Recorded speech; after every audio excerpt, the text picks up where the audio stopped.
Welcome to an episode of Behind the Scenes, a weekly program unveiling the biggest political developments in Somali politics.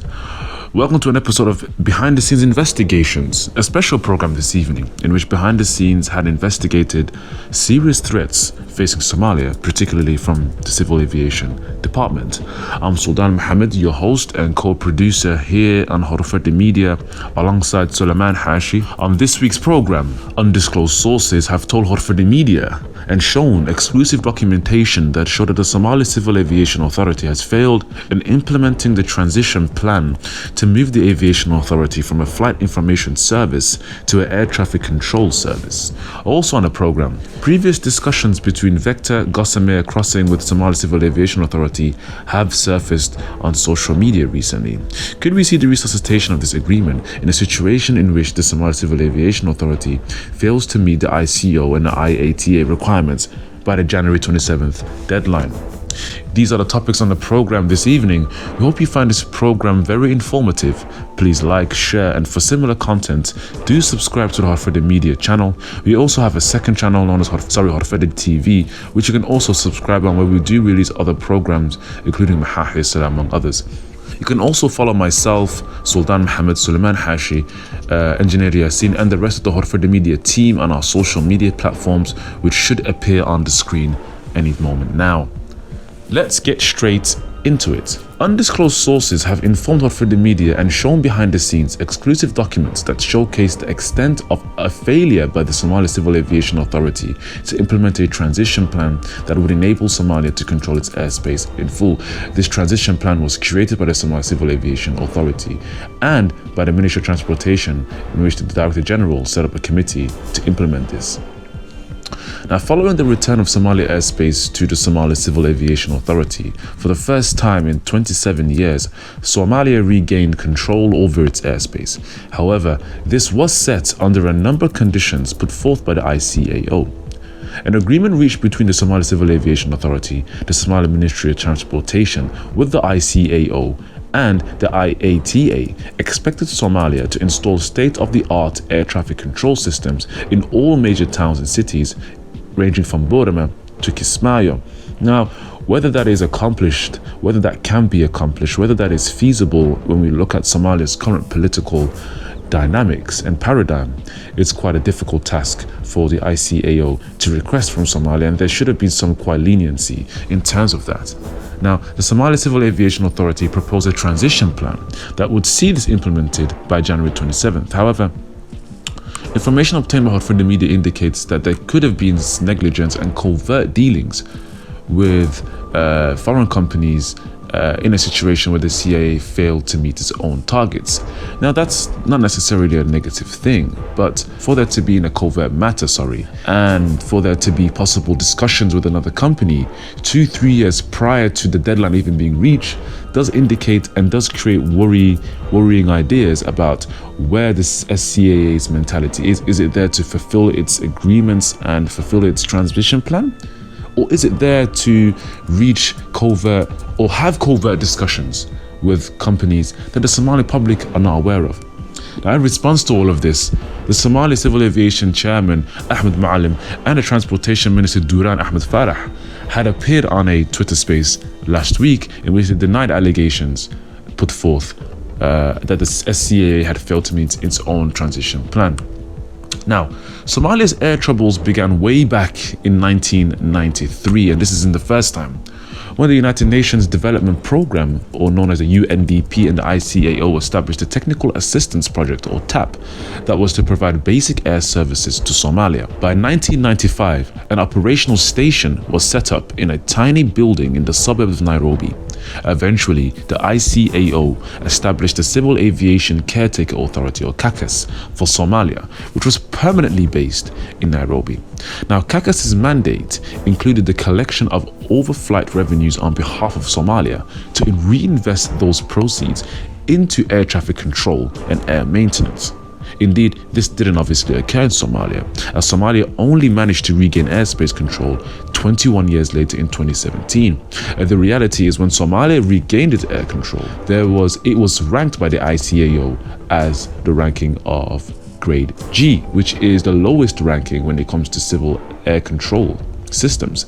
And this kind of indicates that despite the Civil Aviation Caretaker Authority set up by the ICAO itself was supposed to reinvest the profits collected for the Somali Civil Aviation Authority back into airport maintenance, it failed to do so. And this kind of leads us to a question. If the ICAO set up CACUS and was aware that CACUS didn't intend to put any of the money that it spoke of into air maintenance and air traffic control, then, and the ICAO on top of this inspected Somali airports prior to, of course, this happening, surely the ICAO should have known that Somalia would take much longer than 3 to 4 years to reach from grade G all the way to grade A. For example, a robust Eden Ade airport was only completed in 2015 with direct Turkish support, not funding from CACUS. A question arises: what happened to the millions of profits collected by CACUS?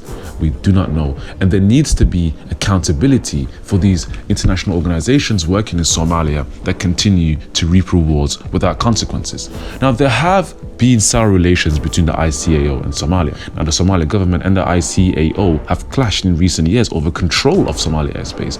Throughout the 2010s, tensions and diplomatic rifts arose between the two parties. In September 2017, following threats by Somalia of reclaiming its own air control, the ICAO's Air Navigation Bureau made a contingency plan that would see that if Somalia took control of its own airspace, it would the vertical separation of planes in Somalia, would be increased from 100 feet to 200 feet, while some routes would be entirely closed and other routes completely restricted. And this would result in significantly reduced planes using Somali airspace. Now, while the ICAO cited safety concerns, some aviation experts have pointed out that such restrictive measures were not in place prior to the proposed transferal, leading many to believe that money and continued control was the intention of the ICAO and its subsidiary Air Navigation Bureau, rather than safety, which was the driving factor at that time. Additionally, the ICAO threatened that if Somalia did not follow its conditions put forth, it planned to split Somalia's airspace between India and Seychelles, a threat which seems to be back on the table. The ICAO and the Somali Civil Aviation Authority officials are expected to meet and discuss these things. Now, what exactly is going on with the Somali airspace control? Following the agreement reached between the Somali Civil Aviation Authority and the ICAO, Somalia regained control over its airspace, as Somalia was expected to refurbish its air control to the utmost international standards by 2022. In other words, increase its own rating from the lowest, which the ICAO gave in 2017, which is a G, to the highest, which is an A by January 27th, or risk loss of Somali airspace control. And as I have previously mentioned in this program as I speak, the ICAO gave responsibility of Somali airspace to CACUS. Now, CACUS essentially failed to deliver on its mandate, which was to reinvest the money it takes from these airlines traveling through Somalia and invest into the airspace control, air traffic control, airport quality and maintenance. Now, because this has failed, how does the ICAO then expect Somalia to fulfill these requirements within such a limited time when the CACUS, an organization that directly works for the ICAO, failed to do this in the space of over 10 years? It's a very difficult question for the ICAO to answer, but it's for them to answer. Now, the ICAO has airspace classification criteria for those that do not understand level G and level A, and it's divided into 7 categories. Somalia is obviously, as I've stated, category G, and it has been since 2017. Now, what does category G involve? It involves operations could, and I'm quoting this, could be conducted under instrument flight rules and visual flight rules, but the air traffic control would have no authority. Now, the ICAO wants Somalia to have attained category A, which is the implementation date, on the implementation date of the transition plan. Now, in a scathing document seen out for the media dated December 16, 2021, the regional office for the ICAO wrote a damning report about developments being made by the Somali Civil Aviation Authority to fulfill the requirements needed. In a condemnation, the ICAO official wrote, and I'm quoting this, "We have come to an agreement that there are serious concerns in the transition plan that, if not addressed, will create extremely unsafe situations at the implementation date of January 27th, 2022. Now, this is written by an ICAO official, an unnamed ICAO official, to Somali Civil Aviation officials. In a safety report written by the Somali Civil Aviation Authority to the ICAO delivered on December 8th, seen by for the media, the Somali Civil Aviation Authority failed to reach the minimum qualified personnel to provide ATC services or air traffic control services. It was noted that the Somali Civil Aviation Authority had only one on-the-job instructor to train over 15 trainees. Additionally, with a deadline of 27th January fast approaching, no date has been set on the training period with trainees or an end date, according to this ICAO review of the documentation. In a scathing report, the ICAO also highlighted that the transition plan made by the Somali Civil Aviation Authority had no significant structure, goals, or milestones to follow from between different stages. Some of the other issues highlighted by the ICAO official in this email included a lack of communication between the licensed Somali Licensing Authority and the Somali Civil Aviation Authority, failure to implement VHF relay station to provide full coverage of northern sector of the Somali airspace, indicating that Somali Civil Aviation Authority might not have full control over the northern sector, and finally, failure to indicate the point of transfer of frequency from HF to VHF or CPDLC to HF. In other words, when landing, a pilot does not know when to transfer from Mogadishu information to Mogadishu control, or vice versa as they get closer or further away from the capital city. Now, other documents seen by for the media include a document written by the Board of Directors of the Somali Civil Aviation Authority to senior government officials referring to serious threats, and that's a quote, to competency and trust Somali airspace if immediate action is not taken. And we've also seen out of the media a damning safety concern report written by the Civil Aviation Authority Aviation Safety Department, which was dated December 22nd, and stated, even though there was a task force assigned by the Ministry of Transportation's Director General's office and came up with a working paper, the Somali Civil Aviation Authority failed to follow these deliverables, which could have addressed the safety concerns raised by the ICAO report sooner rather than now. Now, with all this information, what do we now know? Documents seen by for the media have confirmed that there were discussions between Vector Airport Systems, a US company, Grossamere Crossing, a Kenyan company, and the Somali Civil Aviation Authority.